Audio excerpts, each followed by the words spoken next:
I'll take that cloth with me too.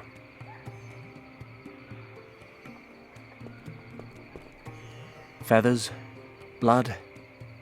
It's clear what happened here. Some huge winged monster had a nosebleed. Or a chicken got eaten. One of the two.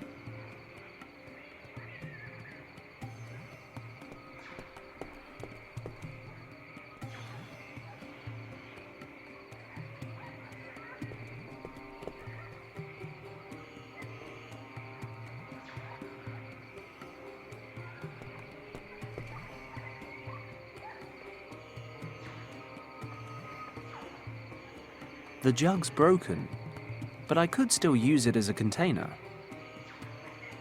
A few sharp-edged pottery shards. An empty, tattered basket. Oh no, I stand corrected. There are some stones in here. Fantastic. An empty, tattered basket.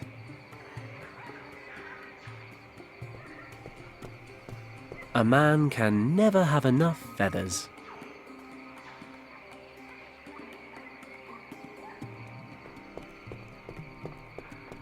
What is that? It's a small goat. It appears to be hiding underneath the hut. Well, no, it's definitely hiding underneath the hut. I can see it from here.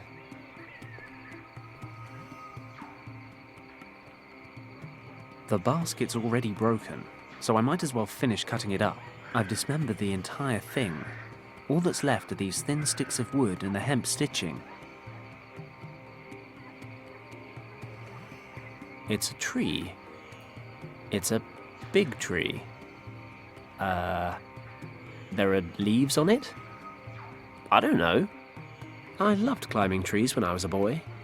The taller, the better. Nowadays, I tend to only do it when I have to. Like when I'm being chased. Or when I'm bored. Not much going on. There are some chopped logs lying in the fireplace. They should go up nicely.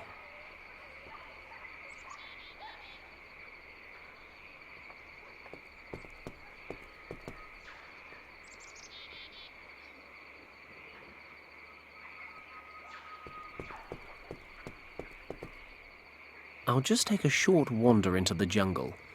Maybe the villagers are out foraging, or whatever it is villagers do. Hey, you there! Where do you think you are going? Christ!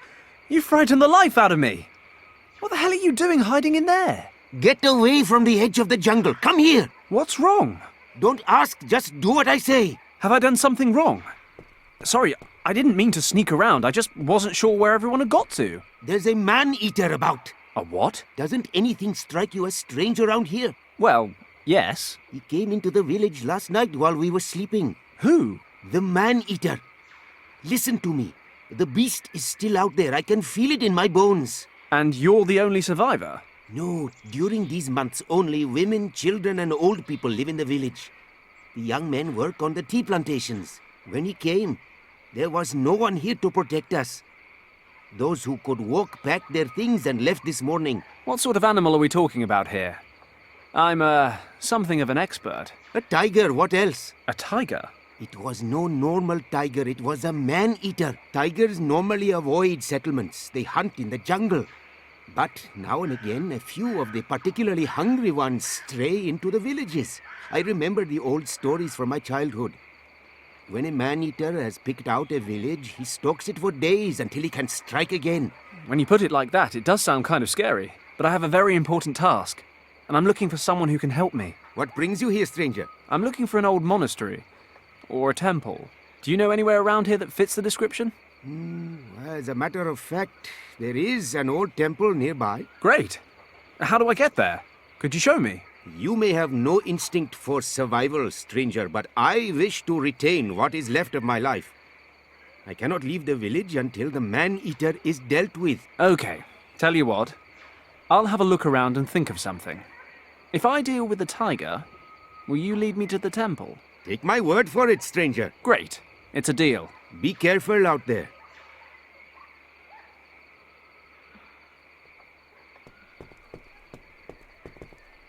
There's thick jungle in every direction, save for a small trail leading southwest. I'll follow the path leading out of the village so I don't get lost. Let's see where it leads to.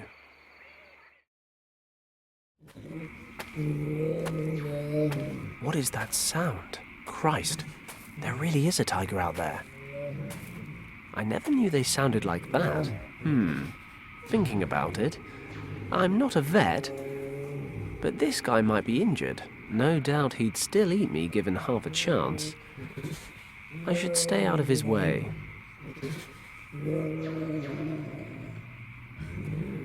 I don't know anything about mushrooms, but that's no reason not to pick them. If they taste foul, I can just throw them away.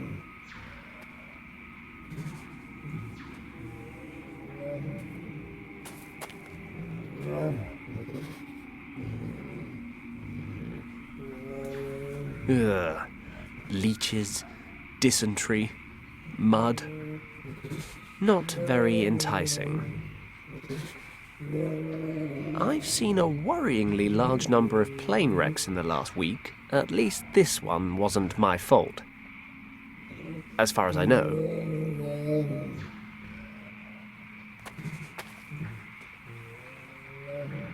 It's pretty thick. I can't just pull it down. That's the man-eating tiger I'm supposed to be dealing with. It sounds like it's in pain.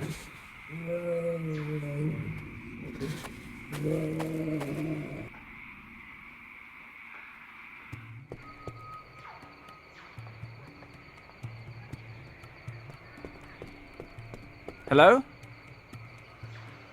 Yes? Any luck in hunting the tiger? Yes, I saw the tiger. You're right. He's still lurking about. Told you so. I think I know why it came into the village last night as well. He looks injured. He's out in the swamp making sad noises. Would that explain why he's acting so aggressively? Well, quite possibly. But regardless, I am staying in my hut. And don't go getting any wild ideas yourself. But I promised to help. As you please. Is there anything else? I found these mushrooms in the jungle. Are they edible? I would only eat them if you have sleeping problems. These mushrooms contain a natural sedative. We use them to treat minor injuries. But I have heard of a Brahmin who performs operations on injured animals and sedates them with the poison from these mushrooms during the operations. Interesting. So you just chuck them down the creature's throat? No, the sedative must get into the bloodstream. The mushrooms are cooked and the juice that escapes is then injected. It requires a bit of experience to get the dosage right. Too much of the stuff could knock out a huge water buffalo, never mind a small pet. No problem. Caution is my middle name. I found these stones in the village square. I don't suppose they're, valuable by any chance? No. These are flint stones. Keep them by all means. Oh, well, thanks anyway. I'll see what I can do. Good luck. In you go.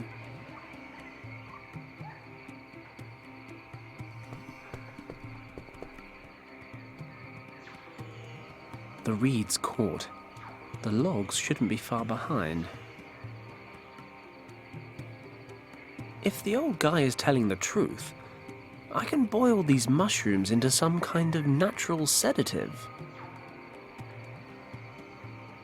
That was quick. There's a dark sap oozing out. Let's get this off the fire without burning my hands.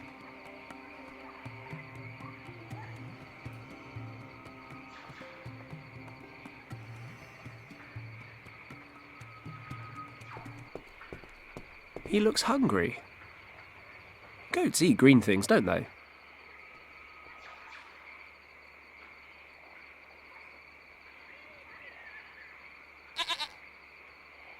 Okay, little guy. Fancy an adventure?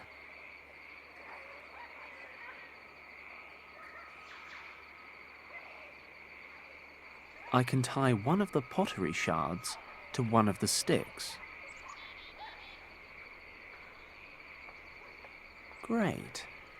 I'll use a few fibers from the hemp cord to make fletching for the dart.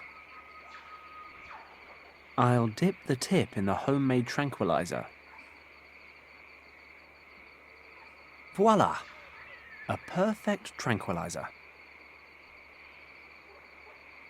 I'll tie a piece of the cord around the goat's neck, so it doesn't run off before I'm done with it.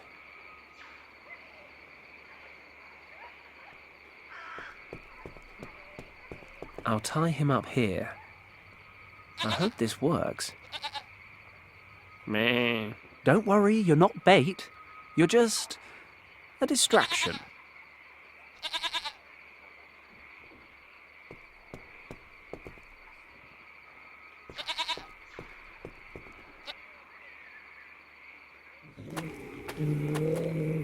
Okay, preparations are in place. I'll lure the tiger into the village, then hide behind the tree in the square. While the tiger's busy with the goat, I should have just enough time to hit him with the dart. Let's hope the sedative works. For my sake, as well as the goat's.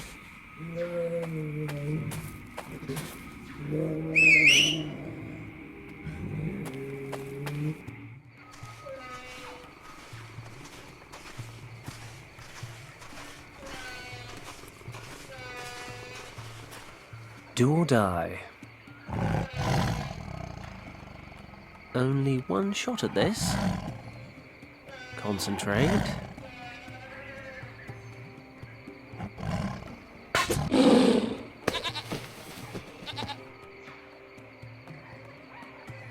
Have you shot it? No, I've just sedated it. Sedated? And what happens when it wakes up? Look, he's injured. There's a nail stuck in his front paw. Ah, you are correct. He has obviously fallen into a trap. You set up traps to piss these guys off. No. Many farmers in this area protect their fields and plantations from all sorts of animals with spiked traps such as these. If a tiger gets injured by such a trap, it cannot hunt in its usual way. And it gets angry. It begins to look for easier prey. Chickens, goats, people. Exactly. Okay, let's pull the nail out. Then we can take him out into the jungle and hopefully he'll wake up and wander back to his natural habitat. This could work. I extend my thanks and the thanks of the entire village to you, stranger. You know, thanks are great and all, but don't forget our deal. Let me take a look at this guy's foot. You find something we can use to move him. Okay. I'll fetch a cart and we can take it to the other side of the valley.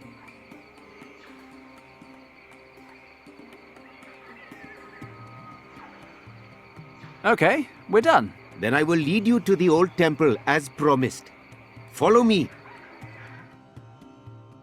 This is it. Here? But I don't see a temple. Behind me in the lagoon. What do you mean, in the lagoon? According to records, there was a narrow valley here in which a temple stood until a few hundred years ago. One day, after a heavy storm, the valley was flooded along with the temple. Since this day, everything that remains of the temple is under the surface of the water. Only this statue standing on the roof of the temple bears witness to what lies beneath. Do you think anything's still intact down there? I cannot swim, how would I know? Okay. Well, thanks for your help. It was no problem, stranger. I had better make my way to the next village to tell the women that the tiger is no longer a danger. Would you care to accompany me? Women, you say?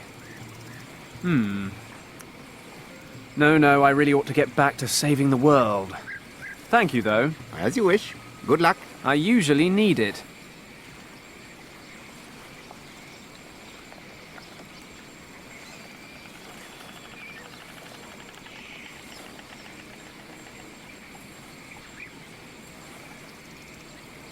There's an old column here, reclaimed by the jungle.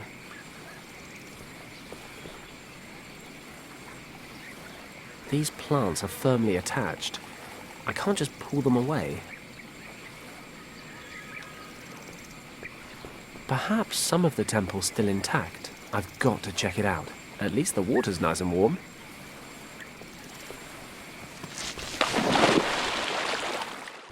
You know, it all started innocently enough. Flies. Nothing dangerous about flies. Then there was the cat. Then the sheep. The tiger. Now sharks. Bloody sharks! I'd better steer clear of him. At least the temple looks intact. I'd better head back to the shore before he spots me. Okay. I have to get rid of that shark if I'm going to reach the temple.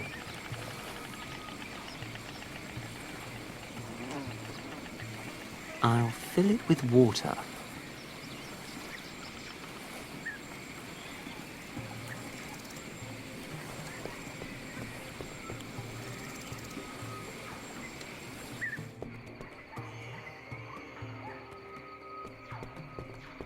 This should moisten the bloodstain.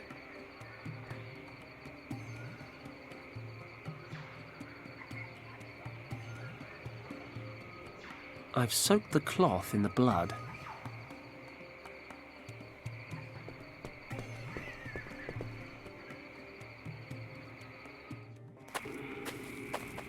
Let's get up there and take a look.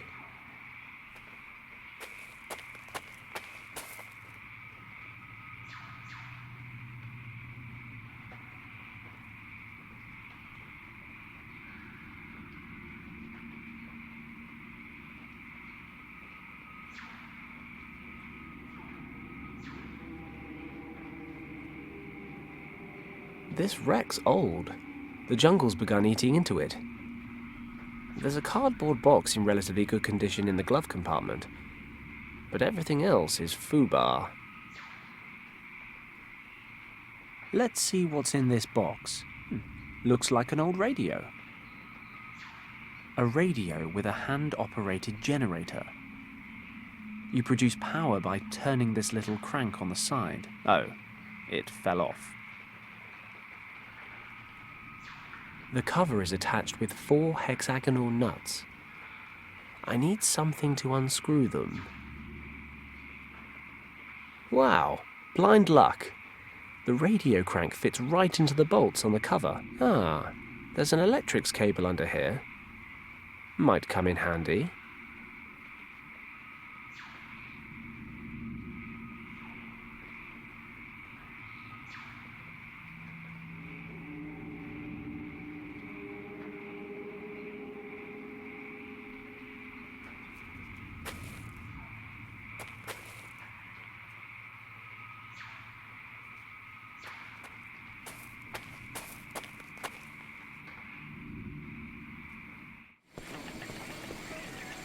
I'll connect one end of the cable to the contacts on the radio.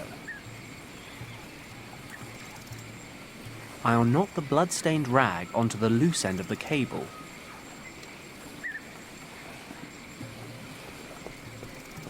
The radio can be charged electrically, and that charge could then be conducted down the cable. Sharks, I'm sure, are sensitive beings at heart. Even a small shock should be enough for him to turn tail. Of course, he's right on the lagoon bed. I'll need him to be right on top of the cable for it to work. Hopefully the smell of blood will be enough to attract his attention.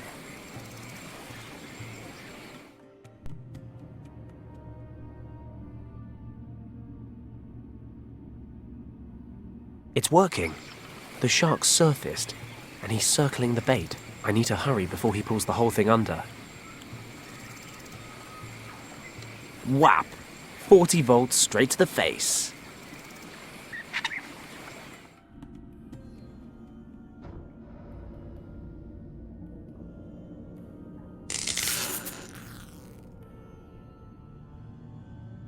Fenton Paddock, top of the food chain. Time to get down there and check out this temple.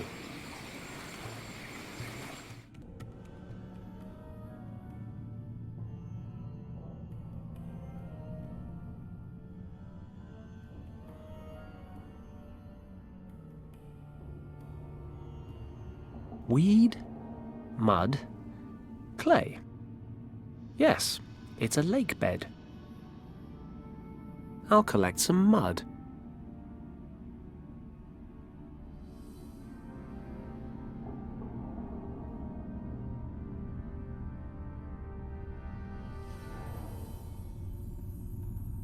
It's a huge gate with a recess in the center.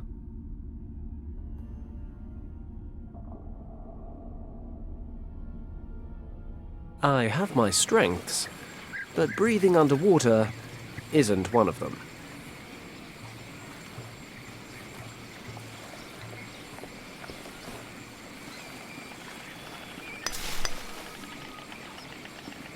There, I've managed to cut away the plants with the sharp edge of the pole. There's a small carving here. It's carved into the stone. There's not much I can do with it.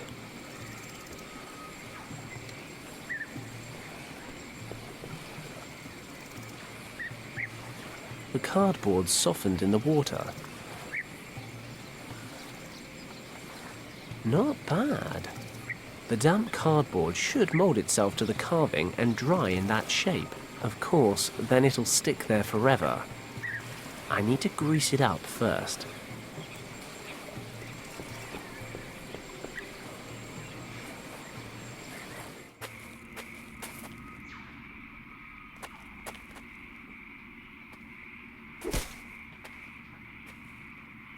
I severed the vine. It's dripping some kind of oily sap.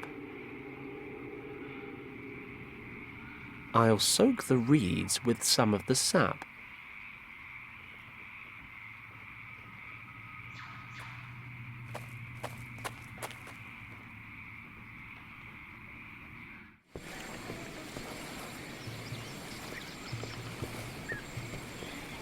If it's good for my skin, it can't do any harm to an old rock. I'll oil it up.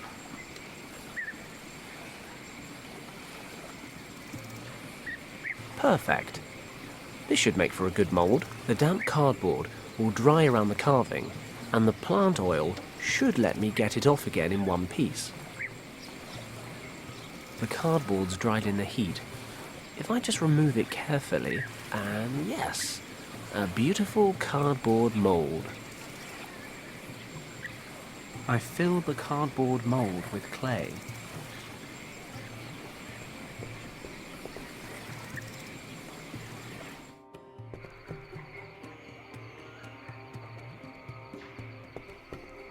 Let's hope it's hot enough to fire the clay.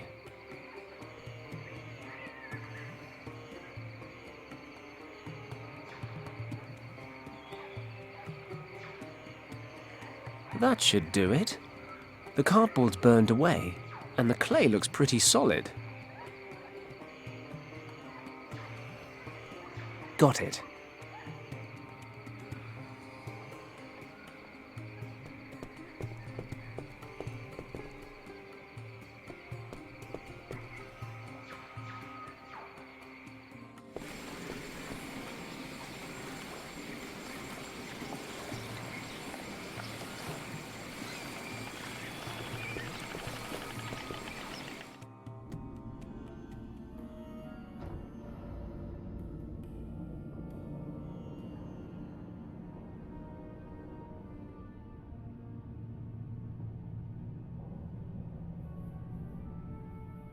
It fits. We're in business. How has no water reached this part of the temple? It smells old and dank, but at least I can breathe.